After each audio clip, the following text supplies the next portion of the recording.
Hello everyone, deer HSC পরীক্ষার্থী সবাই কেমন আছো? আশা করছি প্রত্যেকে অনেক ভালো আছো। অর্থনৈতিক সাবজেক্ট তোমাদের আগামীকালকে পরীক্ষা, তো তোমাদের ভালো করে প্রিপারেশন নিতে হবে। আজকে যে টপিক আমাদের আছে সেটি হচ্ছে গিয়ে অস্বাভাবিক মুনাফা সহ ভারসাম্য অর্জন। আমরা লাস্ট ক্লাসে পড়েছিলাম স্বাভাবিক মুনাফা সহ কীভাবে ভারসাম্য অর্জিত হয় পূর্ণ প্রতিযোগিতামূলক বাজারে।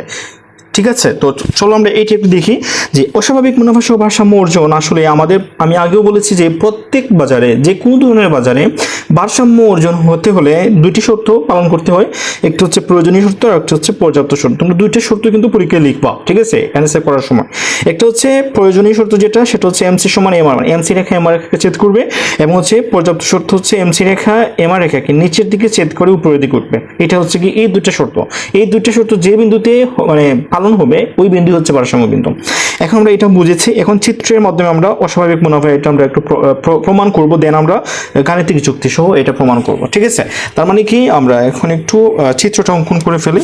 তো চিত্র অঙ্কন করার জন্য আমাদের হচ্ছে কি একটা স্কেল লাগবে। আমরা স্কেলের সাহায্যে খুব সুন্দর করে চিত্রটা অঙ্কন করে ফেলি।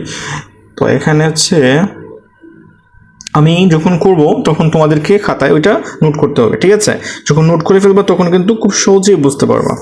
তো এখানে হচ্ছে আমরা চিত্রটা অঙ্কন করব। চিত্রের জন্য আমি এখানে একটা ভূমি অক্ষ নিয়ে নিলাম। তারপর হচ্ছে চিত্রটা কিন্তু ভেরি ইম্পর্টেন্ট, এটা তোমাদের উদ্দীপকে আসবে। উদ্দীপকে এরকম চিত্র দিয়ে বলবে যে এখানে কোন জায়গায় বা ভারসাম্য বিন্দু কোনটি প্রমাণ করো। তোমরা চিত্র অঙ্কন করবা, গাণিতিক যুক্তি সহ খুব সুন্দর করে প্রমাণ করে দিবা। এখানে আমি ভূমি অক্ষ দিলাম, লম্ব অক্ষ দিলাম। ওকে, এটা হচ্ছে আমাদের এটা, এদিকে হচ্ছে আমাদের এক্স অক্ষ, এটা হচ্ছে আমাদের ওয়াই অক্ষ, এটা হচ্ছে আমাদের কেন্দ্রবিন্দু 0। আমরা সবাই জানি যে আমরা ভূমি অক্ষে কি ধরি, ভূমি অক্ষে হচ্ছে পরিমাণ, আর লম্ব অক্ষ হচ্ছে কি আমরা এ আর এম আর পি এই দুইটা ধরবো। ঠিক আছে, তাহলে আমরা একটা রেখা আঁকবো, সেটা হচ্ছে কি আমাদের এই যে ভূমি অক্ষ সমান্তরাল, ভূমি অক্ষ সমান্তরাল একটা রেখা আঁকবো, যেটা হচ্ছে আমাদের পি দাম থাকবে। তারপর হচ্ছে গিয়ে আমাদের প্রান্তিক বে যেটা এ আর গড় বে দুইটাই থাকবে। এখানে আমরা এখানে ভূমি অক্ষ সমান্তরাল একটা রেখা আঁকলাম। আচ্ছা, ওকে। এখন আমি লাস্ট ক্লাসে কিন্তু আমি অন্যভাবে এঁকেছিলাম। এখন তোমাদেরকে আমি বিন্দুটা একটু সুন্দর করে এটা আমি সিলেক্ট করতে হয় কিভাবে, যে কোন বিন্দু হচ্ছে ভারসাম্য বিন্দু। দেখো, এটা হচ্ছে আমার কি এ আর এম আর রেখা, এটা হচ্ছে আমার। তাহলে আমি এখানে দিব পি ইজ ইকুয়াল এ আর সমান এম আর। এখন আমাদের শর্ত কি? শর্ত বলছে যে এমসি সমান এম আর। এখানে হচ্ছে এই এম আর সাথে এমসিটা মিলতে হবে। তাহলে আমি এখন এম আর এমসি মিলাবো এবং হচ্ছে দুইটাই সেম কাজ একই সাথে করব, এবং এমসি রেখাকে নিচের দিকে ছেদ করে উপরের দিকে তুলবো। এটা হচ্ছে আমাদের এম আর রেখাকে নিচের দিকে ছেদ করব। তাহলে এমসি রেখাকে আমি নিচের দিকে ছেদ করি,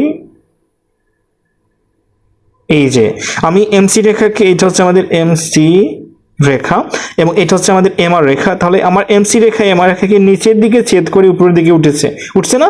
আচ্ছা, ওকে। তাহলে এবং হচ্ছে এমসি সমান এমআর এখানে সমান হয়েছে, মানে এখানে ছেদ করছে, সমান মানে ছেদ করা। তো এইটা হচ্ছে আমাদের কি ভারসাম্য বিন্দু। তো এখানে আমাদের পরিমাণটা নির্দেশিত হবে। এখানে আমরা পরিমাণটা নির্ধারণ করবো যে এতটুকু হচ্ছে আমাদের পরিমাণ।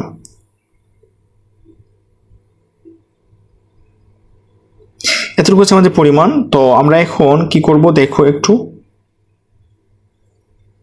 এটা হচ্ছে আমাদের পরিমাণ। ঠিক আছে, এখন আমাদের অস্বাভাবিক মুনাফার জন্য আমরা আরেকটা আঁকবো, সেটা হচ্ছে কি দুইটা হবে। এই যে ভূমি অক্ষ সমান্তরাল দুইটা হবে।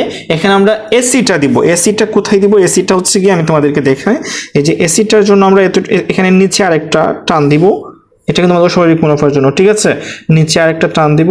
এখানে আমাদের এসিটা হবে, এই বিন্দুটা হচ্ছে আমাদের এসি বিন্দু। ঠিক আছে, তাহলে আমরা এসি বিন্দুটা আমাদের এমসি এর নিচে থাকবে। তাহলে আমরা এটা এইভাবে আঁকবো।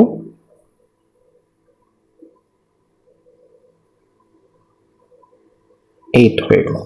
তো এইটা হচ্ছে আমাদের এমসি এর নিচে, এখানে হচ্ছে আমাদের এসিটা, মানে হচ্ছে এভারেজ কস্ট, যেটা এটা এখানে আমরা নির্ধারণ করব। তাহলে আমাদের মেইন হচ্ছে এটা হচ্ছে আমাদের ভারসাম্য বিন্দু, এই বিন্দুটা হচ্ছে আমাদের ভারসাম্য বিন্দু। তো এতটুকু হচ্ছে কি আমাদের, আমি এখানে এইভাবে দিব, দাঁড়াও, এইভাবে দিব। আমি বলতেছি এটা অস্বাভাবিক মুনাফা, এটা প্রমাণ করতে হবে না? আচ্ছা, ওকে, আমি তোমাদেরকে বলতেছি। এখন আমরা খুব সুন্দর করে এখানে আমরা দিয়ে দিলাম।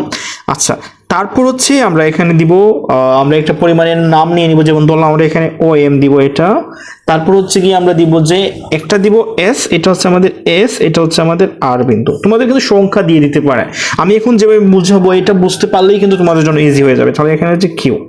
আচ্ছা, এগুলো আমাদের বিন্দু সবগুলো দেওয়া শেষ, আমাদের চিত্র অঙ্কন করা শেষ। এখন আমরা এটাকে একটু প্রমাণ করি, ঠিক আছে, যে অস্বাভাবিক মুনাফা কিভাবে হলো। অস্বাভাবিক মুনাফা মানে কি, যে অস্বাভাবিক মুনাফা মানে হচ্ছে গিয়ে যখন মানে বে থেকে, মানে তোমার যতটুকু একটা দ্রব্য উৎপাদন করতে যতটুকু পরিমাণ বে হবে তার চেয়ে যদি মানে আমাদের আয়টা বেশি হয়, আয়টা যদি বেশি হয়, মানে আমার বে হইলো ধরলাম 400 টাকার, এখন যদি আমার আয়টা হয় 800 টাকা বা 400 টাকার, তাহলে কি এইটা হচ্ছে আমাদের কি অস্বাভাবিক মুনাফা। এখন আমি বিয়োগ করব যে আমার মানে আয় থেকে বেটা বিয়োগ করার পর বাদ দিয়ে যা থাকবে সেটি হচ্ছে আমাদের মুনাফা, ঠিক আছে। এটা হচ্ছে কি আমাদের অস্বাভাবিক মুনাফা।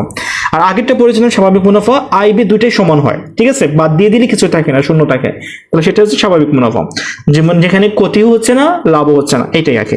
তো এখানে দেখো আমাদের, আমরা যদি এটাকে প্রমাণ করতে চাই তাহলে প্রমাণ করি, চলো আমরা এখানে গাণিতিক পদ্ধতি প্রমাণ করি। প্রমাণ,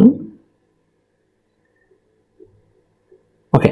এখন এই বিন্দুতে ভারসাম্য বিন্দু, তো এটা আমাদের এই যে এই বিন্দু হচ্ছে ভারসাম্য বিন্দু, কারণ এখানে দুটি শর্ত পালন হয়েছে, এই জন্য এই বিন্দু হচ্ছে ভারসাম্য বিন্দু। এখন আমরা এটা প্রমাণ করার জন্য আমরা খুব সুন্দর করে লিখবো। প্রথমে আমাদের লাগবে কি টিসি, কি লাগবে টিসি, আমরা টিসি বের করি, চলো টিসি। তো টিসি আমাদের বের করতে হইলে কিভাবে হচ্ছে আমাদের বেটা, এইটা হচ্ছে আমাদের এতটুকু বে, মানে আমার এসি যেখানে যে রেখা এতটুকু পর্যন্ত আমার বে এর হিসাব, তাহলে এখানে আমার কিন্তু হিসাবটা যাবে না, আমার এতটুকু পর্যন্ত, এই যে এতটুকু এই বর্ডার হচ্ছে আমাদের হিসাব। তাহলে ও আর আর মানে লম্ব কি হচ্ছে আমার মানে দামটা হচ্ছে ও আর পরিমাণটা হচ্ছে ও এম। তাহলে আমরা এখানে লিখবো ও আর গুণ হচ্ছে ও এম, এতটুকু লিখবো আমরা আগের মতো। এখন আমরা যদি এটাকে আমরা ধরি, ঠিক আছে, এটাকে ধরি, যদি এটা ক্যালকুলেশন মানে গুণ করার পর আমাদের হিসাবটা পুরোটা আসবে, যেমন আমরা দিব যে ও আর কিউ ও এম, ঠিক আছে, তাহলে আমরা দিব যে ও আর গুণ করার পর এই গুণ করার পর এইটাও কিন্তু আসবে, প্রথমে আমরা গুণ করব এই দুইটা দিয়ে, তারপর এটাও হিসাবে আসবে। তাহলে অ্যান্সার হচ্ছে ও আর কিউ দিব আমরা, তারপর হচ্ছে ও এম, এটা হচ্ছে আমাদের কি টিসি। এখন টি আর বের করব, টি আর, তাহলে টি আর এর জন্য আমাদের লাগবে হচ্ছে, আমরা খুব সুন্দর করে বের করব। দেখো এখানে যে টি আর আমি একটু ওদিকে সরাই, ওকে, এই এখন ঠিক আছে না, আচ্ছা ঠিক আছে। তাহলে আমরা করি যে টি আর আমার পুরোটা মানে কতটুকু আমার আয় হয়েছে, আমি তো বলছি যে আয়টা বেশি হবে স্বাভাবিকে, তাহলে কি আমার বেটা হচ্ছে ও আর পর্যন্ত আর আয়টা হচ্ছে আমার ও এস পর্যন্ত, আর পরিমাণটা সেম একই রকম। তাহলে আমার হচ্ছে কি টি আর ও এস গুণ দিয়ে দিব ও এম, তার মানে কি আমার এখানে এতটুকু পর্যন্ত হিসাবটা আসবে না, কিউ আর আসবে না, এতটুকু পর্যন্ত আসবে। তাহলে আমার ক্যালকুলেশন হচ্ছে গিয়ে এটার যে ও এস ই তারপর কি ও এম, এটা হচ্ছে আমাদের কি মোট আয় মানে টোটাল রেভিনিউ, এটা হচ্ছে টোটাল কস্ট মানে মোট ব্যয়। এখন আমরা আমাদের যে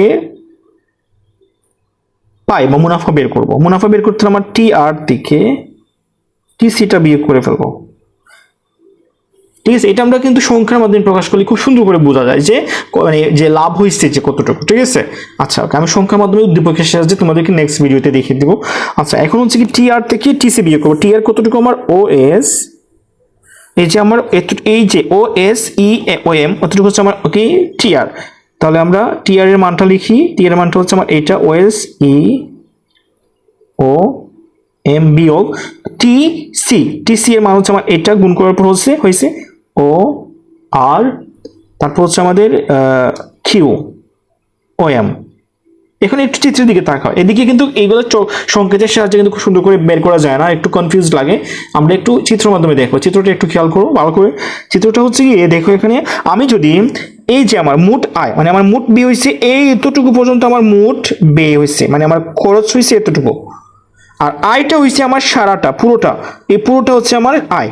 তাহলে আমি এই পুরোটা আয় থেকে যদি আমি এতটুকু পর্যন্ত বাদ দিয়ে দিই, তাহলে আমার তাকে শুধুমাত্র এই এতটুকু পর্যন্ত, এই সারাটা হচ্ছে আমার কি মুনাফা, লাভটা হচ্ছে আমার এতটুকু, অস্বাভাবিক মুনাফা। আমি কি বোঝাতে পেরেছি? তাহলে আমার অ্যান্সারটা হবে কিন্তু এই যে এটা, ঠিক আছে। আর সংখ্যার মাধ্যমে প্রকাশ করলে বিয়োগফল যেটা হবে সেটাই। তাহলে আমরা এখানে কিভাবে এটা বুঝবো যে এই এতটুকু পর্যন্ত আমি দিয়ে দিলে এটা হচ্ছে আমাদের বিয়োগফল, ঠিক আছে। তাহলে বিয়োগফল হচ্ছে আমাদের আর দিব আমরা এস দিব ই দিব কিউ দিব। এই হচ্ছে আমাদের অ্যান্সার, মানে মুনাফা, অস্বাভাবিক মুনাফা এতটুকু পর্যন্ত হচ্ছে আমাদের অস্বাভাবিক মুনাফা। আই থিঙ্ক তুমি খুব সুন্দর করে বুঝতে পেরেছো যে অস্বাভাবিক মুনাফা কিভাবে চিত্রের মাধ্যমে প্রকাশ করতে হয়। আর এটা হচ্ছে ক্যালকুলেশনের সাহায্যে আমি প্রকাশ করে দেখালাম। এটা কিন্তু সংখ্যার মাধ্যমে প্রকাশ করা যায় খুব সুন্দর করে। যেমন আমি এখানে 10 দিয়ে দিলাম, এখানে দিলাম 10, এখানে দিলাম 20, আমরা কি গুণ করে ফেললাম, গুণ করলে কিন্তু আমার এখানে অ্যান্সারটা চলে আসতো। তার মানে কি আমার এই এতটুকু পর্যন্ত, আমি আবার বলি যে চিত্রের মাধ্যমে কিভাবে প্রকাশ করবো, যে চিত্রে হচ্ছে আমার এই পুরোটা হচ্ছে আমার মোট আয় হচ্ছে এতটুকু পর্যন্ত আমার বে হয়েছে, এই যে এই পুরোটা হচ্ছে আমার বে, আর এই পুরোটা হচ্ছে আমার আয়। এই পুরোটা থেকে আমি এতটুকু পর্যন্ত বাদ দিয়ে দিলে আমার থাকে হচ্ছে এতটুকু, এইটা হচ্ছে আমার কি অস্বাভাবিক মুনাফা। আই থিঙ্ক প্রত্যেকে খুব ভালো করে বুঝতে পেরেছো। পরীক্ষা আসলে ঠিক এইভাবে ক্যালকুলেশন সহ দিয়ে দিবা আর ব্যাখ্যা দিয়ে দিবা। ওকে, আজকের জন্য এতটুকু। নেক্সট ক্লাসে আবার দেখা হচ্ছে অন্য কোন টপিক নিয়ে। আল্লাহ হাফিজ।